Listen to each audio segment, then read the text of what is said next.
একদিন এক যুবক বাদশার দরবারে গিয়ে বাদশাকে বললেন, হুজুর আমাকে একটি চাকরি দিন, একটি চাকরির আমার খুবই প্রয়োজন। বাদশা তখন তাকে জিজ্ঞেস করলেন, তোমার কেমন যোগ্যতা আছে রাজ দরবারে চাকরি করার মতো? লোকটি তখন বলল, হুজুর আমি মানুষ থেকে শুরু করে পৃথিবীর প্রত্যেকটা প্রাণীর মুখ দেখেই তার বংশ পরিচয় বলে দিতে পারি। বাদশা তখন মনে মনে ভাবলো, বাহ ভালোই তো, খুবই বিচক্ষণ ব্যক্তি, তাহলে তাকে একটি চাকরি দিয়ে দেওয়া যাক। বাদশা তখন তাকে তার ঘোড়া শালের প্রধান বানিয়ে দিল। কিছুদিন পর বাদশা তাকে ডেকে বলল, আচ্ছা বলো তো আমার ঘোড়া শালের প্রধান ঘোড়াটার জাত কেমন? লোকটা তখন বলল, হুজুর আপনার ঘোড়া শালের প্রধান ঘোড়াটার জাত ভালো না।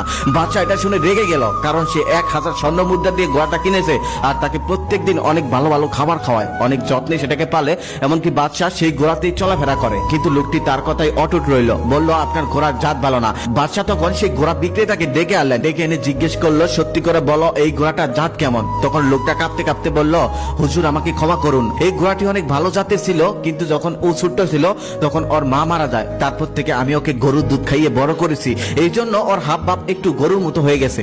বাদশা তখন সেই লোকটাকে 100টা মুরগি উপহার দিলেন আর বললেন, তুমি কিভাবে বুঝলে এই ঘোড়াটার জাত ভালো না? তখন লোকটা বললেন, এটা তো খুবই সহজ ব্যাপার, কারণ ঘোড়ারা সাধারণত মাথা নিচু করে খাবার মুখে নেয় কিন্তু মাথা উঁচু করে খায়, আর এই ঘোড়াটা গরুর মতো মাথা নিচু করে খায়, এই জন্য আমি বুঝতে পেরেছি এই ঘোড়াটার জাত ভালো না। তার কিছুদিন পর বাদশা তাকে আবার ডেকে পাঠালেন, ডেকে বললেন, আচ্ছা বলো তো আমার রানীর জাত কেমন? লোকটা তো তখন পড়ে গেল বিপদে। লোকটা তখন বলল, হুজুর এটা কি না বললে হয় না? বাদশা তখন তাকে আরো চেপে ধরলো, তুমি কেন বলবে না, এটা বলতেই হবে। লোকটা তখন বলল, এটা জানার জন্য আপনাকে আমাকে কিছুদিন সময় দিতে হবে। তখন বাদশা